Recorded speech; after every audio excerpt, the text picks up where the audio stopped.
जब मैंने फुटेज को दोबारा चलाया, मेरे शरीर में ठंडक सी दौड़ गई। टेंट के बाहर अंधेरे में मेरा ही चेहरा खड़ा था। वो मुझे देखकर धीरे धीरे मुस्कुरा रहा था, जबकि उसी वक्त मैं टेंट के अंदर गहरी नींद में सो रहा था। लैंडस्केप फोटोग्राफर होने की बात यह है कि तुम हमेशा उन जगहों का पीछा करते हो जिनसे बाकी लोग बचते हैं। हमें सुनसान जगहें पसंद होती हैं ताकि हम बेहतर शॉट ले सकें। कम से कम मेरा दोस्त माइक तो यही मानता था। हमें जब भी मौका मिलता हम साउथ वेस्ट की तरफ निकल पड़ते थे, मेरी ब्लू फोर्ड में। वीकडेज में हम दोनों ऑफिस के काम में फंसे रहते थे, लेकिन वीकेंड जंगल के नाम होते थे। ये सब शुरू हुआ अक्टूबर 2024 के बीच में, जब हमने गैलप के उत्तर में जाने का फैसला किया। मैंने इस जगह का जिक्र लंच के दौरान अपने कॉलीग नेट से किया था, जो नावाहो था। ये जमीन शापित है जेम्स, कुछ चीजें भूल जाना ही बेहतर है। मैं हंस पड़ा।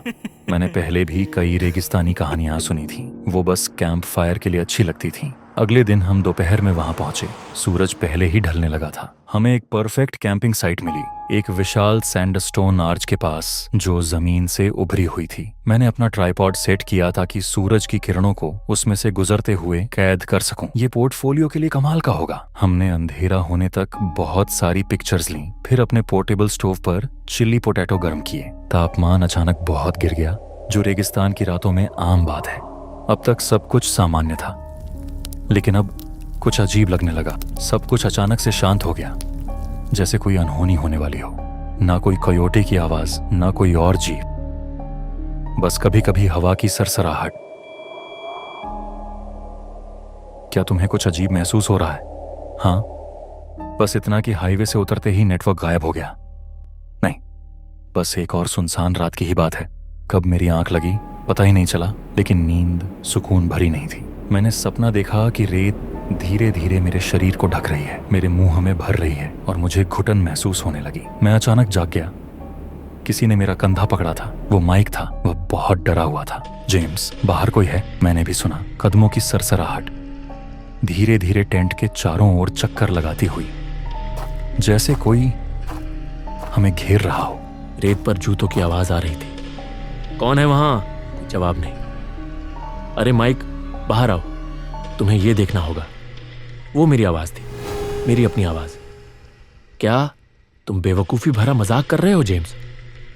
कसम से मैं तुम्हें यहीं छोड़ दूंगा। शायद मेरे चेहरे के भाव देखकर उसे समझ आ गया ये मजाक नहीं था। मैंने कांपते हाथों से टेंट की जिप खोली।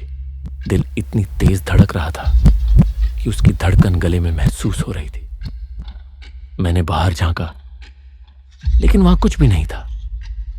कदमों की आवाज अचानक गायब हो चुकी थी। थोड़ी देर बाद बाईं तरफ से टूटी फूटी सांसों की आवाज आई। वो मेरी ही आवाज जैसी थी, लेकिन डरावनी और अजीब तरह से खाली, जैसे किसी चीज ने बस नकल करना सीखा हो। उस रात हम में से कोई नहीं सोया। हम टेंट के अंदर चुपचाप बैठे रहे, बारी बारी से बाहर झांकते रहे, और हर छोटी सी आवाज पर हम चौंक उठते थे। जैसे ही सुबह की पहली रोशनी आई, हम वहां से भागने को तैयार थे। चलो बस निकलते हैं यहां से। रुको, एक जल्दी ड्रोन शॉट ले लेता हूं। हम इतनी दूर आए हैं। माइक ने मुझे ऐसे देखा जैसे मैं पागल हो गया हूं, लेकिन मैंने ड्रोन उड़ा दिया आर्च का एरियल फुटेज लेने के लिए। शायद मैं खुद को साबित करना चाहता था कि वहां कुछ भी सुपरनैचुरल नहीं है, बस पत्थर, रेत और हमारी कल्पना। लेकिन जब हम सुरक्षित वापस आकर माइक के अपार्टमेंट में बियर पीते हुए फुटेज देख रहे थे, तब आर्च ऊपर से शानदार दिख रही थी।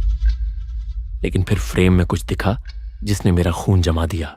चट्टानों के किनारे पर एक आकृति थी, सफेद, पतली, जिसके हाथ पैर उसके शरीर से ज्यादा लंबे थे। वो आर्च के ऊपर झुकी हुई बैठी थी।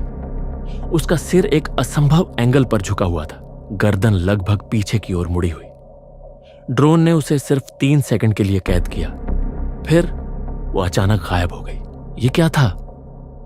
मैंने इमेज झूम की और जो देखा वो एक चेहरा था, मेरा चेहरा, लेकिन वो गलत था। भयानक तरीके से खींचा हुआ, भूखा सा दिखता हुआ। उस रात मैंने वो फुटेज एक पैरानॉर्मल फोरम पर गुमनाम तरीके से पोस्ट की।